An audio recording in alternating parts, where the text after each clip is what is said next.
so they don't get wet. Finally, for your safety and the safety of those around you, do not use selfie sticks while on board. All right, now as we make our way down this hill, you will see movie posters to your left and right representing just a small fraction of the more than 8,000 films Universal Studios has made in its more than 100 years of existence. The very first was Damon and Pythias in 1914.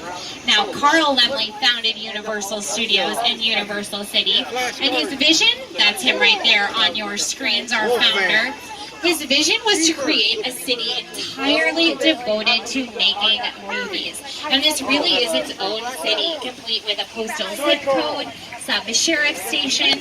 There even used to be mayors of Universal City, and they would be elected to serve one-year terms and see to the day-to-day operations of Universal City. And some of those mayors include Abbott and Costello, they serve jointly, and Rock Hudson and Doris Day as well.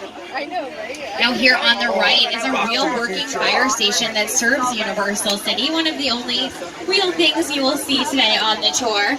Now, part of Carl Laemmle's vision was to open the doors to the public to explore the movie-making process firsthand. And on your screens there, that's opening day, March 15th, 1915. And that was the first day Carl Laemmle opened the doors of Universal Studios, and people filled bleachers and could cheer for their favorite stars while they were filming. And that is not the case today. They were all silent films. So spectators could cheer for their favorite stars, but now, if we pass close by a production, we have to go off mic because they could pick up my lovely voice on their camera. So during our tour, you will see this pop up or something similar, and that's because we are close enough to a production that I'll have to hop off microphone or even just lower my volume down a bit. On our left, that's stage 12. That's the largest sound stage here, and it's home to The Voice, the singing competition show. And it's the largest sound stage here, and it has also been home to Frankenstein's Lab, Dracula's Castle, and the Visitor Center from Jurassic Park.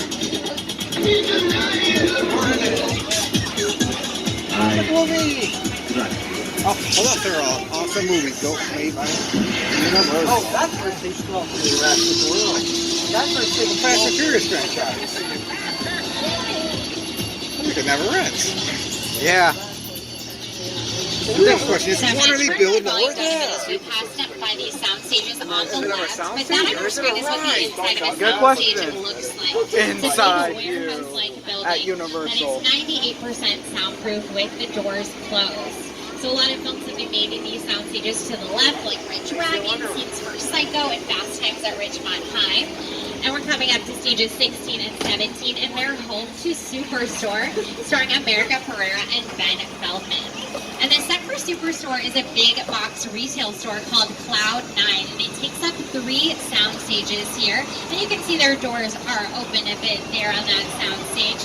It takes up 3 sound stages, stages 16 and 17 to your left, and stage 21, which we'll be passing by in just a moment.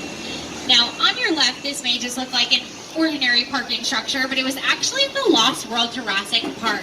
There's a scene where Julianne Moore is inside of a mobile lab dangling precariously off of a cliff, but that cliff was really that parking structure dressed to look like a cliff. Wow, So here on the left are some mobile trailers, they're dressing rooms, and beyond that is stage 21. It's the last sound stage that makes up Cloud 9 for Superstore. Also in stage 21 was Mission Control for Apollo 13, and The Grinch's Lair for Dr. Seuss's How the Grinch Stole Christmas, directed by Ron Howard, starring Jim Carrey. Now, why would filmmakers choose to film inside of a soundstage instead of filming on location? Well, it gives them way more creative control over their environment. They can control the sound, the lighting, even the temperature. For John Carpenter's film, The Thing, he made it so cold inside of a soundstage that the actors could actually see their own breath. So they would have way more creative control than they would have on location.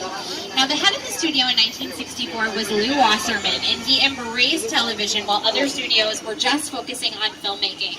And that enabled Universal Studios to grow. And at that time, the most network television was filmed and produced here. On your right is stage 41. That's home to Good Girl, starring Retta Mae Whitman and Christina Hendricks. Let's take a look at some of Universal's TV shows over the years.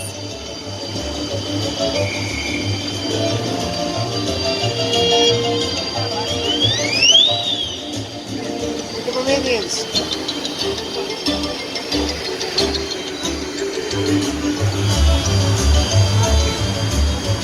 Now on your right is stage 44, and that's home to the Good Place. That's where they film a lot of their interior scenes, and they film out on the back lot as well. They've been working on season 4. Also in stage 44 was Parenthood, starring Lauren Graham, who's the boss, and Sabrina the Teenage Witch. But now I have to specify the old one from my childhood, starring Melissa Joan Hart. Now on our left are the production bungalows, and these used to be dressing rooms for some of Hollywood's biggest stars like Lucille Ball and Rock Hudson.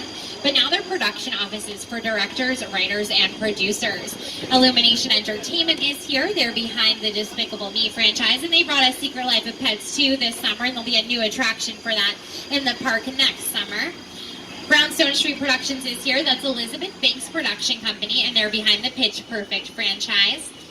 And Mark Platt Productions is here. He brought us La La Land, and he's working on bringing Wicked to the big screen in 2021, which I can't wait for. Now coming up on the left, I'll tell you a little early so you catch it, is Bungalow 5195, and you'll see a familiar silhouette outside of it. It belonged to Alfred Hitchcock, director of Psycho, Rear Window, and The Birds, just to name a few. That bungalow was offered to Steven Spielberg, who turned it down, insisting it be turned into a museum or a shrine in honor of Hitchcock instead. But it now belongs to the De Laurentiis Company. They brought Hannibal Lecter to the big and small screen, so it's still in the horror family. On our left are stages 22 and 23, two of the newest sound stages here. They're used for new episodes of Will and Grace. They were first used for Hairspray Live. They're used for America's Got Talent, as well as World of Dance, with Jennifer Lopez, Derek Huff, and Neo as the judges. Now, Hairspray Live filmed there in part because of its close proximity to these metropolitan sets. It really was filmed live, so during commercial breaks, they would run out to these metropolitan sets and set up for exterior scenes. But now we have thoroughly explored the concrete jungle of sound stages below, and now it is almost time to explore the actual jungle. Let's hear from director Peter Jackson. It's the original King Kong that they directed this. I saw that movie on TV when I was about 8 or 9 years old, and I wanted to become a filmmaker. I like films that just take you away from your real life and sweep you up on the I'd rather film a scare maze. Oh, nice. Ship, you're sailing to a lost island, you're encountering monsters and creatures from prehistoric times. If you look, those are the scare mazes being built right down there. You see them? Yeah. Halloween Horror Nights. Those are the scare mazes being built. Yep. Now we have created this 3D immersive experience, so you're going to have your glasses ready. Don't put them on yet, just have them in your hand because we're about to return to Skull Island. And just a reminder to stay seated, of course, for your safety. Keep your loved ones and belongings close. It's going to get a little rocky in Skull Island.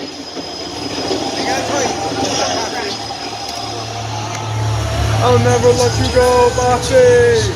Because you're in my hand.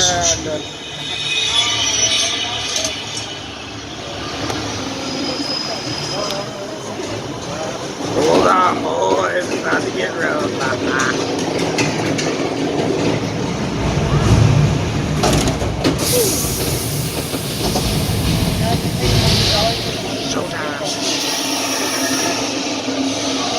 Okay, glasses on, everybody.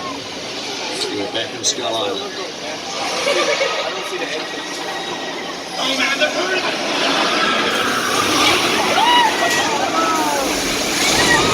Brace yourselves. Evasive maneuvers. We got the problem, boss. We got a really big problem, boss.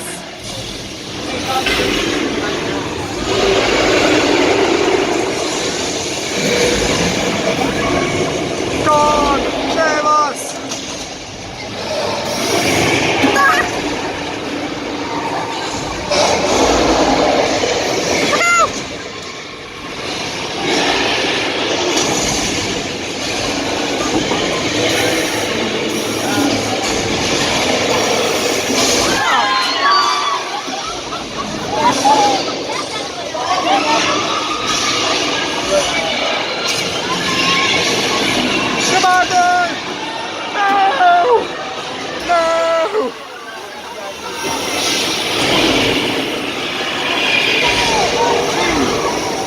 Right in the eye.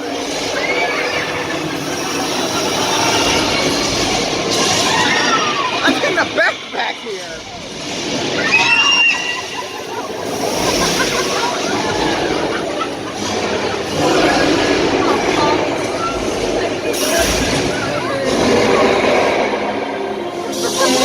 Okay, note to self. When you're in the back, wear a poncho.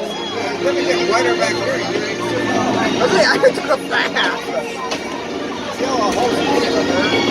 Yeah. That was King Kong 360 3D. What you just saw was projected on some of the largest 3D digital screens in the world. They're more than 180 feet long and more than 40 feet tall. And for that film, Peter Jackson collaborated with Weta Digital. Weta has won 6 Academy Awards, and they've worked on films like the Lord of the Rings trilogy, The Jungle Book, and King Kong. Weta and Peter Jackson go way back. They worked together on one of my favorite movies, The Frighteners, starring Michael J. Fox.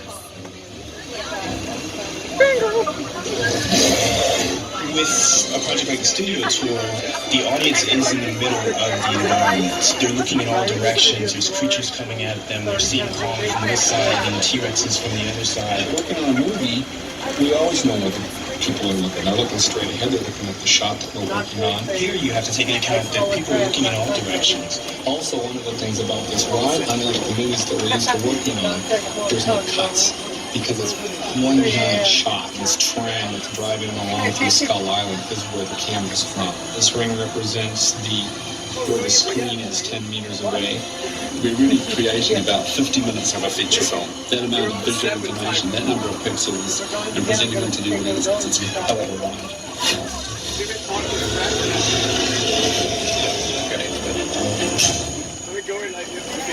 Now, special effects have come quite a long way. For the original King Kong in the 1930s, King Kong was an 18-inch tall puppet. At the time, that was considered advanced special effects, and the film took over a year to complete. So things have changed quite a bit.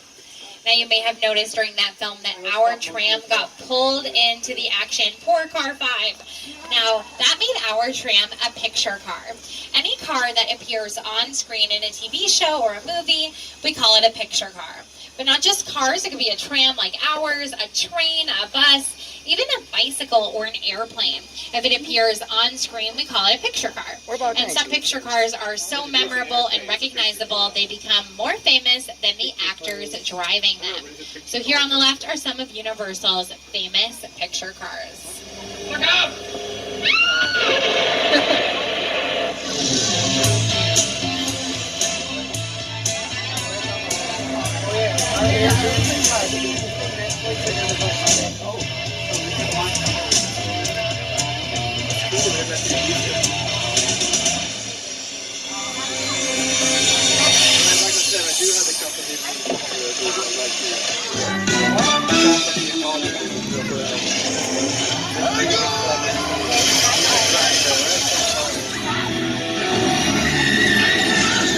I grew up watching that. Back to the Future. Back to the Future. From Jurassic World Back to never the Future had glass again. on it. If it did, you would see the reflection of the director and the crew and the glass. So it was put in digitally in post-production using CGI or computer-generated imagery. And this heavy-duty tank on the left from Transformers may look like a heavy-duty steel military tank, but it's actually made out of plywood with a fancy paint job. A lot cheaper and a lot lighter, meaning it's a lot easier to move around the set. But now up ahead we have some vehicles and set pieces from one of Universal's most beloved franchises. Welcome to Jurassic Park. That never gets old. The most recent installment, Jurassic World Fallen Kingdom, came out last year with Chris Pratt and Bryce Dallas Howard. It's so good. If you haven't gotten a chance to see it, I highly recommend it. But we do have a treat. We actually have some dinosaurs up ahead in these cages to show you. And we are going to see that mobile lab that I was telling you about earlier that dangled off of our cliff, aka our parking structure. I hate that, man. But here, huh? These cages had dinosaurs in them earlier. Okay, not a good sign. I'm sure they just got moved. Nothing to worry about. Okay, so here on the left, this is the mobile lab I was telling you about that dangled precariously off of a cliff with Julianne Moore inside. Only it wasn't a cliff. It was a parking structure here at the studio. Alright, there's the cages. Gosh, that one is empty too. Truck. Boom. Get ready to get wet. Oops, there they are.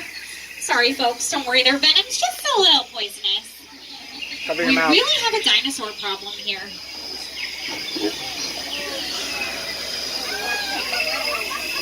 Let me show you that mobile lab in action in the Lost World Jurassic Park.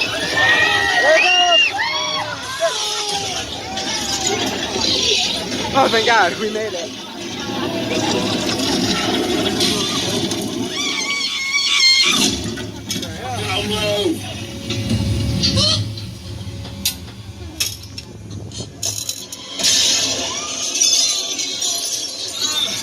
It was meant to be that Steven Spielberg would direct Jurassic Park because as a young man he gave Michael Crichton, author of Jurassic Park, the novel, a tour of the studio long before he even wrote the book. So it's pretty meant to be that they would come together for Jurassic Park years later. But now we have headed out of the Jurassic era and we are now in Old Mexico. We are going to travel all over the world without leaving the studio. Here are scenes for Westworld filmed, Lady Gaga's music video for Judas, Three Amigos with Chevy Chase, Martin Short, and Steve Martin, Nacho Libre with Jack Black, all filmed here. But while we're here, we're going to do a little weather demonstration. If a film calls for inclement weather, filmmakers need to create it and control it. So they would do something like this. We have a strobe light effect for lightning, and a recorded sound effect for thunder, and overhead sprinklers for rain. And they shoot the water up slightly so that it can arc naturally to the ground as rain would. And the cameras would shoot just below the sprinkler heads. And these drops of water are larger than the average drop, and they have light shining on them because it's surprisingly hard to capture rain on film. So they make it more dramatic and emphasized to make it easier to capture. But I think you guys get the idea, and we'll be moving on in just a moment. 1/3. They're actually 3 times bigger than normal raindrops. Up, here it comes. Oh gosh. Oh no! Transfer unpack.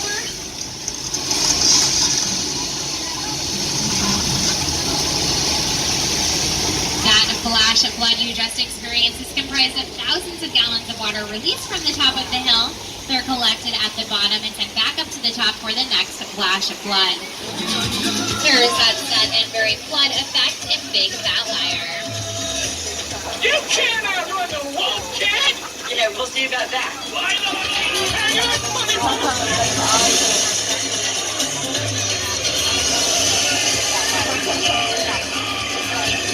But now we are heading out of Mexico and into the Old West. This area is called 6 Points, Texas. It is being prepped for a production right now called The Wild, a remake that is coming up. They are prepping to shoot for that film. But last summer, a huge production was here for about a month, Once Upon a Time in Hollywood, starring Brad Pitt, Leonardo DiCaprio, and Margot Robbie, and directed by Quentin Tarantino. And they were here for about a month using these Western sets. And they used them for scenes where Leonardo DiCaprio's character is an actor on the set of a Western TV show. So they used the natural backdrop of the studio and showed sound stages in the background in this very route the tram is on. So it's exciting to see because usually when films use the studio, you're totally engrossed in that world. But since it was a TV show within a film, you can actually see our studio in the background, which was exciting. So on the left, this body of water was used for the creature from the Black Lagoon, just a small piece of our monster movie history. But now we have reached about the halfway mark of our tour.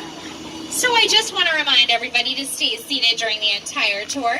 The studio is private property, and if you drop your phone or just can't wait to use the restroom, pull that red cord to get my attention and I'll be back to assist you, but do remain seated on the tram.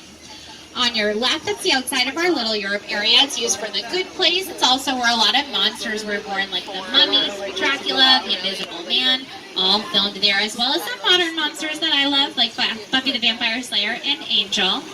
And to our left, this is the production for Home and Family. It's a fun DIY craft show on the Hallmark Channel. And their whole production is right here. Everything from costumes to editing, their entire production takes place right here, which is pretty unique to that show. But now we are heading into this sound stage. Just a reminder to stay seated for your safety. Hang on to your belongings. Expect the unexpected. Now this is a hot set, meaning it is entirely ready for filming. The set pieces and props are in place. They just need the crew, the actors, and a director to yell action. And as you can see, we are in a metropolitan subway, and details indicate that we are in San Francisco. But if a production needed this to... Alright, just a little tremor, folks, nothing to worry about. If you needed this to be a different city or even decade, they could change. Alright, it might be a little bigger than I thought. Hang on, everybody.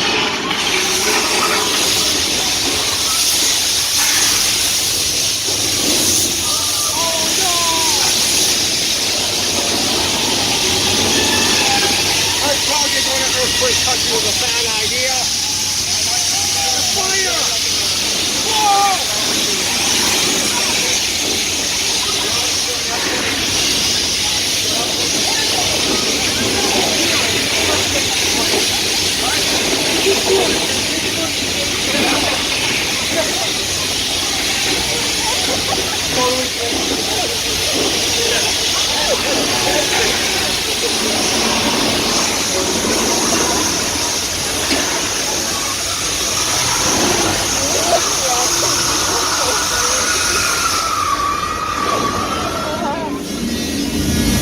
Alright, I think it's over. We're going to try to pull out of here. Oh no. It looks like a water main broke.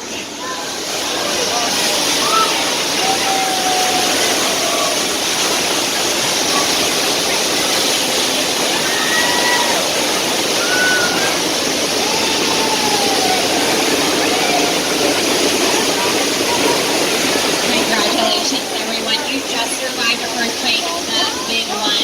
That earthquake simulates an 8.3 earthquake on the Richter scale.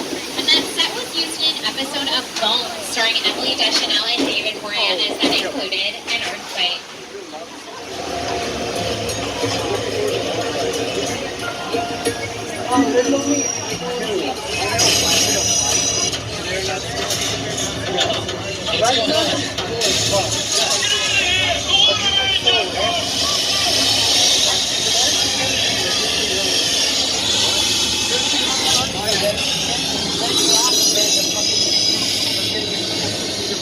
All right, folks, we have been through a lot together today already. We've been attacked by dinosaurs, a flood, an earthquake. I think we've earned a vacation. And we are just going to go to the beach and relax on Amity Island. And I know what you're thinking, Sarah, isn't there a shark terrorizing beachgoers? But as you can see to the right, the shark has been caught. All is well and peaceful at Amity Island today. Just remember to stay seated, of course, for your safety. But we can just relax, take a load off. Oh no, I see a fin. I think there is another shark. Oh no, I think my friend George is out there doing one last sweep of the water. I think he's in there somewhere. Don't worry, folks, he's a professional. I was shouting when he's not outside the water. I kind of missed the fin. Go through the twilight. I am so sorry you had to see that, but you know, George was doing what he loved, and he had a lot of guts to be out there, which we just saw some of. So we're just going to pull up behind the stop. We are perfectly safe on the tram. We are on dry land.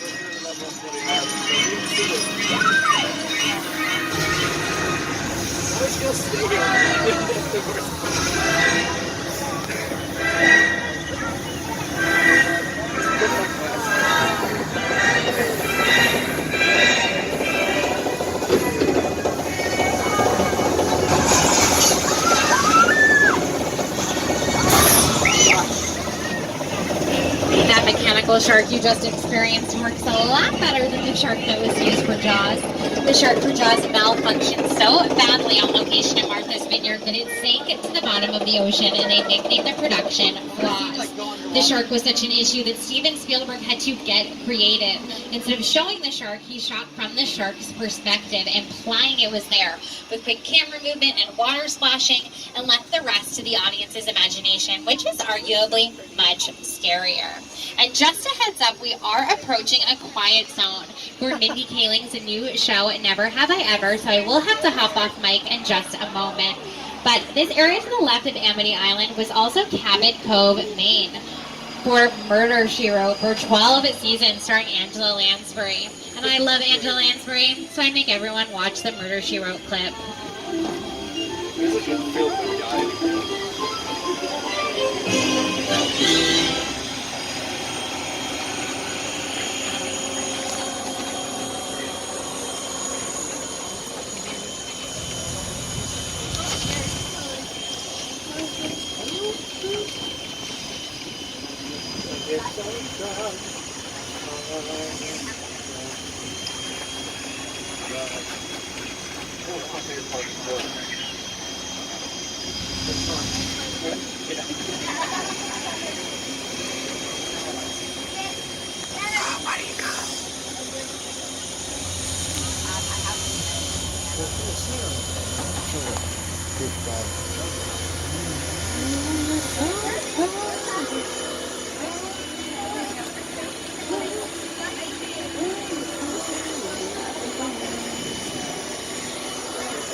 Contest, eventually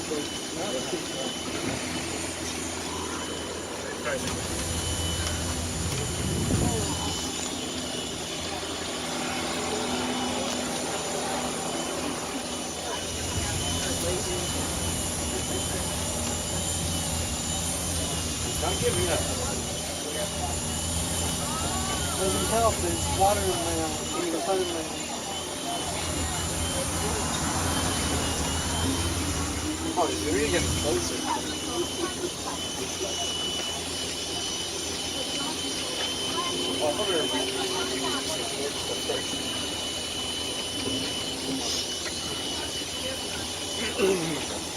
Dr. Seuss's How the Grinch Stole Christmas, directed by Ron Howard, starring Jim Carrey and Christine Baranski. And when it was here, it was a huge production. It took up a huge portion of the back lot and 11 sound stages. One was just dedicated to hair and makeup to transform all of the extras into Who's. But the Who's have an unlikely and unfortunate neighbor. They are forced to reside next to the Bates Motel, made famous, of course, by Alfred Hitchcock's Psycho and its sequels. Now, Alfred Hitchcock was a bit of a rebel in his day. When he submitted Psycho to the censors, they said it was far too scandalous and to make major changes. He took the film back, sat on it for a couple of weeks, and then resubmitted it to them without changing a single frame. And they thanked him so much for the changes he made and released the film as is. Now, here on this hill is the house, of course, where Norman resided with his dear old mom in the original Psycho. Alfred Hitchcock would also leave different versions of Mother's corpse in actor Janet Leigh's dressing room. And he said he could tell how scary they were by how loudly she screamed. But now we are going to explore one of the largest sets ever constructed. This is the disaster site from the War of the Worlds, starring Tom Cruise and Dakota Fanning. And it features a real Boeing 747 airplane deconstructed that cost just $60,000 to purchase, not bad, but $200,000 to transport.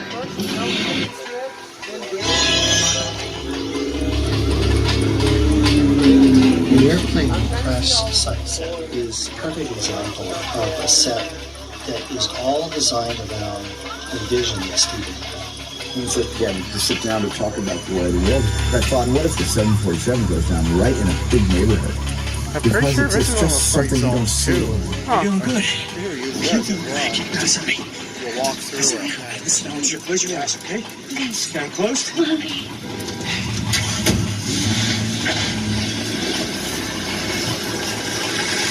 Robbie, get in. Get in. Now this site is so realistic. It has been used to train real search and rescue dogs. It was also used for the Netflix show Love. They needed the set of a big disaster movie, and we happen to have one right here. Now we have reached about the 10-minute mark of our tour, and we will be returning to the theme park shortly. Just a reminder to stay seated at all times and pull that red cord if you need assistance. On our right is a log cabin, and it was built for the great outdoors, starring John Candy.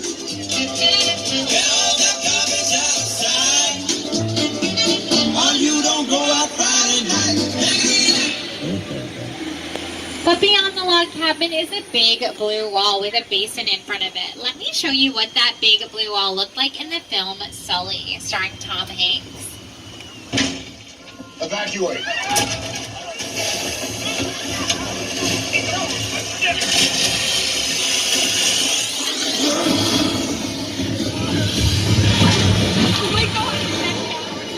Now the people, the plane, and the water were in front of that blue wall, but the rest was put in digitally in post-production using CGI or computer-generated imagery. It was also the edge of Truman's world in The Truman Show when he hits the edge of the set of his life. Spoiler alert, but still see it, it's so good. That was our big blue wall. It was also used for Beyonce's music video for Formation, Hunger Games Catching Fire, Dunkirk, TLC's music video for Chasing Waterfalls, all used our big blue wall. But now we have thoroughly explored behind the scenes of the movies, and it is almost time to put you in the movies. Someone on this tram is an undercover spy, and Owen Shaw is after you. Why does this always happen on my trams? But we are going to hide out in this auto shop. Everything will be just fine. It sounds like there's an after-race party going on. It could be fun. Just a reminder to stay seated, of course, for your safety. Let's see if we can get out of this mess. My name is Roman Pierce. Pleased to meet you. My buddy Hobbs asked us to stash you in Shaw for a while. So we brought you in our secret spot. All right, look, guys, we're going to keep Shaw from finding you. But to keep you safe, we need your help. We don't want the syndicate tracking us here. So put away your cameras and turn off your cell phones. One flash or one ringtone can give us away. I need y'all to take this real serious. Okay, pull into the next. All right, folks, hang on to those 3D glasses. You don't need them quite yet, but you will soon. Let's check out this party.